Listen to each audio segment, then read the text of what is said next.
Hey guys, welcome back to my channel. Today we're going to go over the Delia Young case. This is a 13-year-old girl that's been murdered, and this is down in Gainesville, Florida. I've got some news articles and stuff we're going to go over. Let's get into it. Okay, so these are both Delia's aunts. Marion Williams on the left is her legal guardian, though. So the story is they reported Delia missing on May 16th, but what they have told the authorities actually happened was that Williams came home and found Valerie Young beating Delia with an electric cord. She made her stop. Delia was kind of limping away like she was hurt. She says that she asked Delia if she needed to go to the hospital, and Delia refused. And then she said she went to her room, and later on that night she went and checked on her, and she was sitting in her floor using her laptop. And then the next morning she came in and Delia was dead. She then put her in a tote, took her to Valerie Young's apartment, and they've pointed out that only Valerie Young has the keys to said apartment. So then when she went back to kind of, I guess, dispose of the body, she wasn't there. Her body was missing, and she said that she burned the tote, and that was that. Well, Delia's body was found on the side of the interstate in Florida on June 2nd. Both of these women were arrested May 26th, I believe. I'll read you the charges. She faces charges of homicide, neglect of a child with great bodily harm, obstruction, and destroying evidence. Her bond was set at $950,000 for all four charges. And then Valerie Young, obviously, is her aunt, who is the one who supposedly was beating her, was also arrested, but she turned herself in. I'll give her that. She's facing the exact same charges, but she's being held on a $2.65 million bond, which I found interesting. I'm not really sure why hers is double the other one. I mean, if you're going to hit that kind of thing, why even give her bond? I don't know. The medical examiner is refusing to release anything other than the positive identification that it was Delia. He will not release the cause of death or anything like that. I always get the cause and the manner. The manner obviously is homicide. The cause of death they're not going to release because it's an ongoing investigation, and we probably won't hear about it till closer to a trial date. But lo and behold, now this week, this case has been unfolding for the past couple of weeks. I almost did a video on it a couple of weeks ago before they found the body, because I came across it and I thought it was absolutely horrendous that two aunts are like, her body disappeared, we don't know where it went. I thought that was completely stupid, but then they found her, and so I held off. And now teachers from Delia's school have come forward to the news station, and I'm going to read you what Delia's teachers had to say about reporting this abuse to the Department of Child and Families in Florida. Okay, this is coming from WCJB TV 20. This is in Gainesville, Florida, like I said. ACPS employee details abuse. 13-year-old Delia Young suffered, and reports filed with DCF, which is the Department of Child and Families.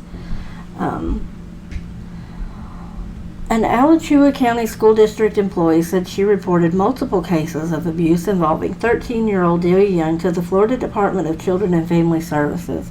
The employee said the system failed Delia. The 13-year-old remains were found in northwest Alachua County at the beginning of June. Her legal guardian, Marion Williams, and Aunt Valerie Young are behind bars as a result. I thought that's why I did what I did, was to be able to save kids like her from what happened to her, explained the school district employee, who asked that her identity remain concealed. She said over the course of 4 years, she knows of at least 8 allegations of abuse involving Delia that were reported to DCF. The employee said despite the abuse this young girl experienced, her loving behavior never changed or diminished. Isn't that absolutely heartbreaking? This employee explained report after report was filed with DCF documenting the horrific pain the child endured, including whispers of sexual abuse by previous guardians. She saw Delia with physical abuse marks and experienced trauma that impacted her ability to walk properly. There are many times where she would be limping and complaining of pains in her hip. There was a time that her hand was extremely swollen and she couldn't use it to write, possibly broken.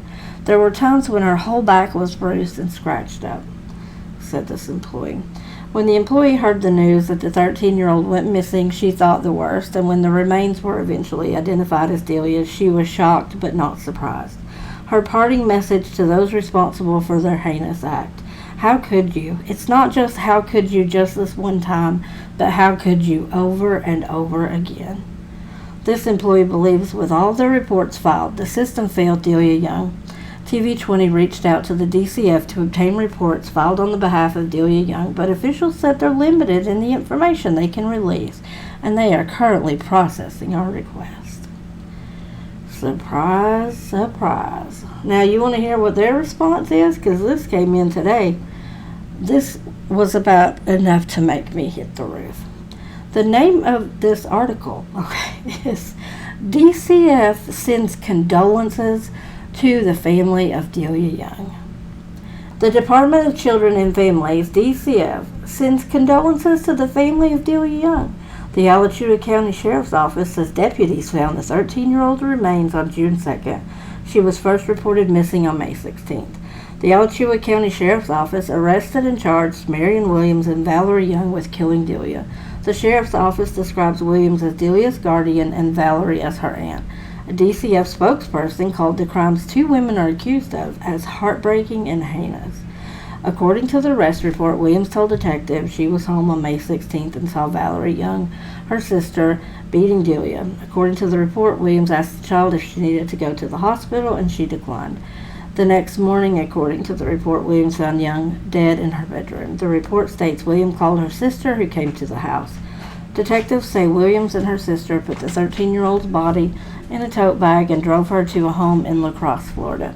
According to the arrest report, Williams and her sister left the bag in a bedroom in the house. That was on May 17th. According to the arrest report, detectives say Williams told them she returned to the home on May 18th, found the bag outside the home, and Delia's body gone. According to the arrest report, Williams said she burned the tote bag because it linked her and her sister to Delia's death. DCF would not say what, if any, involvement their employees had in Delia's life. A spokesperson sent a statement to CBS4 which says they are working with law enforcement related to this case. And this is their exact quote. The Department of Children and Family sends condolences to Delia Young's extended family. DCF will continue to work closely with law enforcement to hold those responsible for this senseless act accountable. At this time, additional information remains confidential per Section 39.202 Florida statutes. You guys, I hope they mean that statement. I hope everybody who was responsible for this little girl ending up on the side of the road dead from not even her first set of guardians, no less, with reports of at least 8 by one employee about this girl's abuse. I hope everybody is held accountable, and I hope they start at that dang department. I'm getting real sick of hearing, oh, we can't tell you anything because this is an investigation, but we're working really closely with law enforcement to hold people responsible. Well, I ain't seen it. I haven't seen it. Show me somebody that's got fired. That's what I want to see. I want to see if you are getting reports of abuse and they end up dead, you should not keep your job if you have done nothing about it. 8 reports of abuse to the extent that's described by the employee, there is no reason that girl should have still been in that home. None. This is absolutely ridiculous. This makes me so mad. I in no way am blaming DCF for killing the child.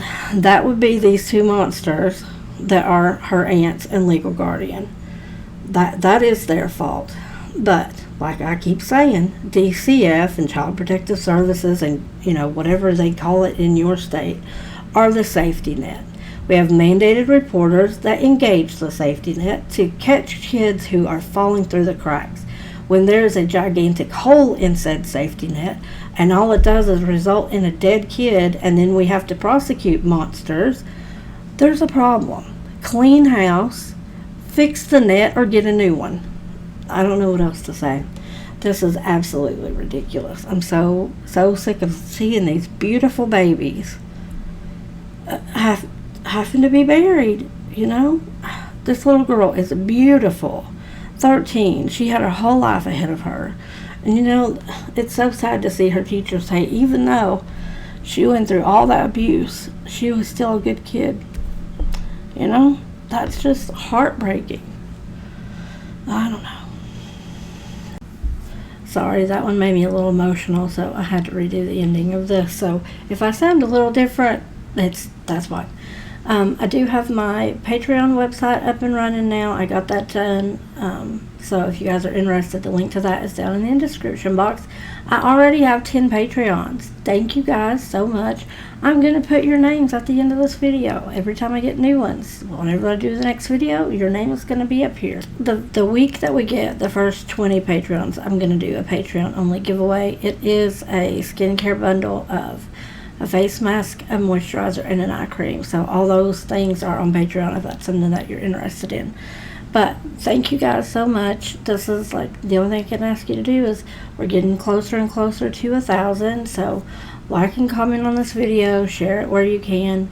Our little community is growing pretty rapidly and I'm excited about it. So until next time guys, I will see you guys later. Bye.